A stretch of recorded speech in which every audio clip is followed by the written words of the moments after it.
Hello friends, welcome back to our channel. In this video, we are going to discuss about the basic architecture of a Linux operating system. Before discussing about this, let us understand what is an operating system. Let's say we have a computer or a machine. In this we have the hardware which contains the CPU, memory and disk storage and network interfaces and remaining I/O devices and so on. If we want to run our applications on this hardware, so for that we need a software which interacts with the hardware to run our applications as well as to manage all the required resources of the hardware. So for that purpose, we have a software called operating system. So operating system is a software that interacts with the hardware and also it manages the hardware resources to provide services to run our user applications. So we can define an operating system as a software which manages the hardware, which provides the services to the users and user applications. We have various operating systems like Windows, Linux, Mac OS and so on. So we have a Linux operating system which interact with the hardware and also manage various resources of hardware like CPU, memory, I/O, network stack and so on. And also this provides services to the user applications or the user programs. When we say Linux operating system, most of the Linux operating system is implemented within the kernel. So the kernel is the brain of the Linux operating system. That means if you want to run any application or any program within the machine with Linux operating system, that program or application will need to interact with the Linux kernel to perform the execution of corresponding instructions. When we say user applications or user programs, those can be graphical user interface applications, for example browser, or any other tools which have corresponding GUI.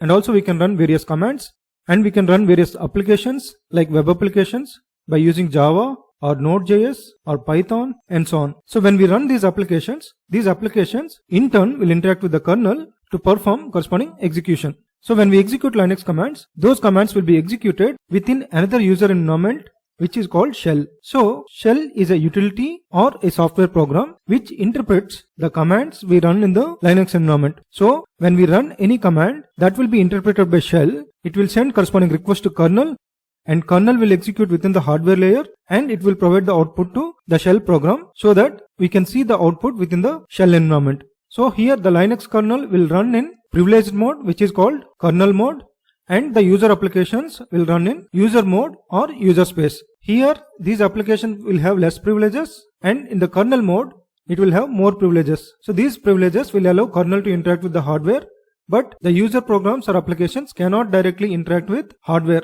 The user applications will need to send the instructions via kernel. So for that either they will use shell to interpret the commands which will send corresponding instructions to kernel. So now let us go through this architecture in detail. Now let's discuss about the Linux architecture. We can explain the architecture in terms of layers. So here this is the hardware layer. In this layer we can see the CPU, memory, I/O and the network stack and so on.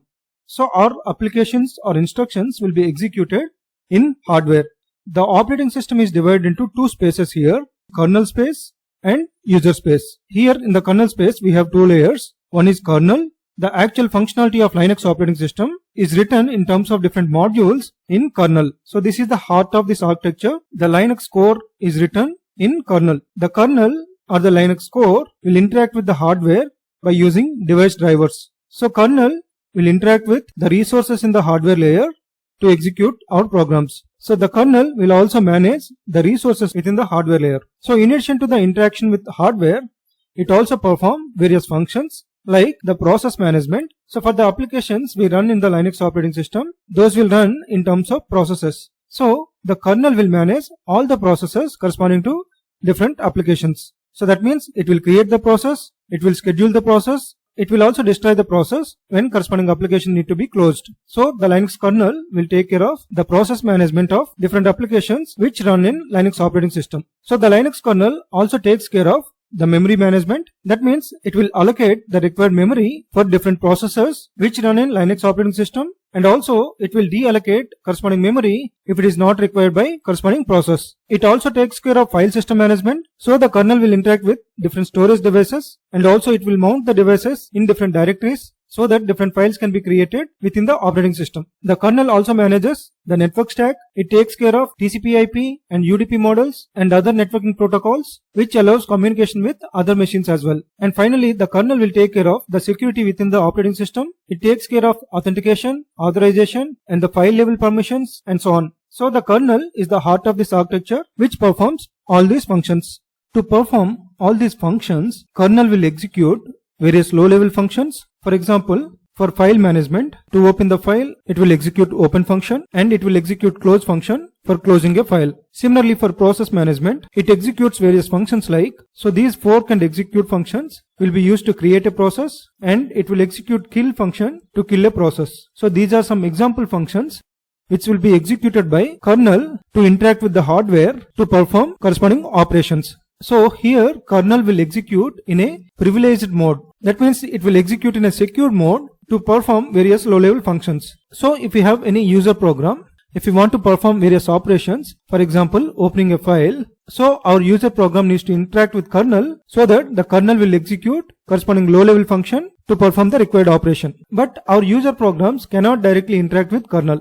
So to interact with kernel, we have another layer which runs in kernel space, which is called system call interface or SCI. So this is the layer which runs in kernel space, which will receive instructions from the programs which are running in user space. So if user program wants to perform some operation in Linux, it will send corresponding syscall to system call interface. So this system call interface will receive all system calls from user space, and then it will make the CPU to transition to this kernel mode so that the kernel will execute corresponding low-level functions to complete a particular operation. So basically, a system call interface will run at the boundary of kernel space and user space, and it receives syscalls from user programs, and it will transition CPU to kernel mode to execute corresponding low-level functions in the kernel space to perform various operations in the hardware. So in kernel space we have kernel as well as system call interface. So the system call interface needs syscalls to be sent by application programs so that the kernel will take care of the required instruction execution. But the user programs or application programs, they will not send the syscalls directly. So for this, the user programs or application programs will take the help of the system libraries. These system libraries will provide various functions. For example, libc. So this is one implementation which contains lot of functions which can send those syscalls to the system call interface. So these system libraries will be used by the user programs or application programs to send corresponding syscall so that the further execution will be done by kernel based on the requested operation. So finally, we have one more layer, the user applications or the utilities. As users, we can interact with these user applications and corresponding utilities, for example shell, to perform various operations. Whenever we run the programs in this layer, so those will be executed in user space and corresponding CPU execution will be in user mode.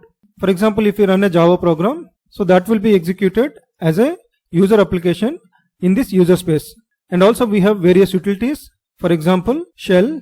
So shell is a program which runs in user space and it will interpret whatever Linux commands we execute, and then based on the command it will use the sys library, for example libc, and it will invoke corresponding function of libc. So that will send a call to syscall interface, and then the kernel will take care of execution of the instruction which interacts with the hardware. So basically shell is a program which runs in user space. So it is a utility which runs in user space, which interprets whatever commands we execute in our terminal. Now let us see some of the examples so that we can get full clarity on this architecture.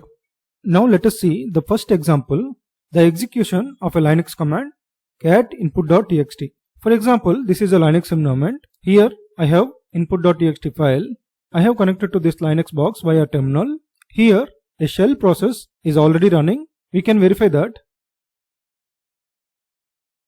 So this is the bash shell which is already running in this machine. We can also see with ps. So here we can see a process with a PID 2307 is already running. So now if we open the input.txt file using cat command, it is printing hello. But what exactly happens inside when we execute this cat input.txt command? Now let us see that.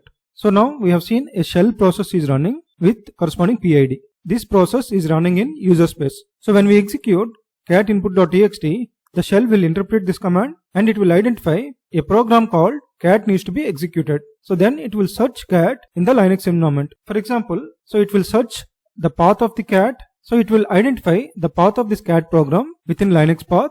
Once the path is identified for this cat program, then this will try to create a new process for executing this cat command. For creating a new process, it will send a syscall with an operation called fork. So till now, it has executed in user mode. So now the execution will be switched to kernel mode. In kernel, it will execute a low level function fork and it will create a new process. So once the process is created, it will send the call back to the shell environment. So now a new process is created here for cat command. So for this process, the kernel allocates memory, file descriptors, process tables, and so on.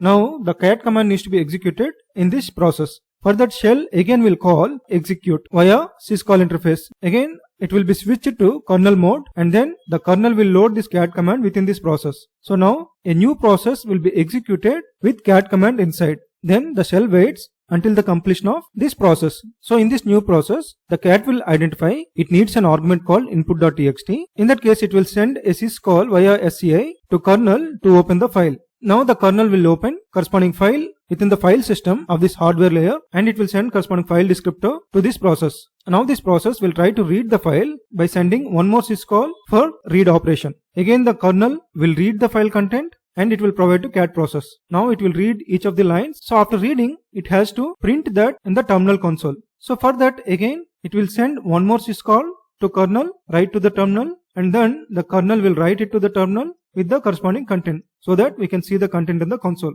So this read and write operations will be continued until it reaches the end of file in this file content. So once all the content is printed to the terminal, then this process will be killed by kernel and then the control will go back to the shell program. So which will wait for the next commands to be executed. So this way, for a simple command, a lot of calls will be sent from the user program to the kernel via this syscall interface. So for sending various calls, this shell program will use a system library, for example libc. So here shell process as well as the cat process are executed in user space. They have used the kernel for performing various operations on process management and file system management within the hardware layer. So this is one of the examples. I wanted to explain other examples also, but this video is getting too long, so we can stop here. So in this video, we have explained about the basic Linux architecture and we have seen different layers of this architecture and we have understood that we have different layers in kernel space and different layers in user space. We also have seen how the application programs or the user programs will interact with kernel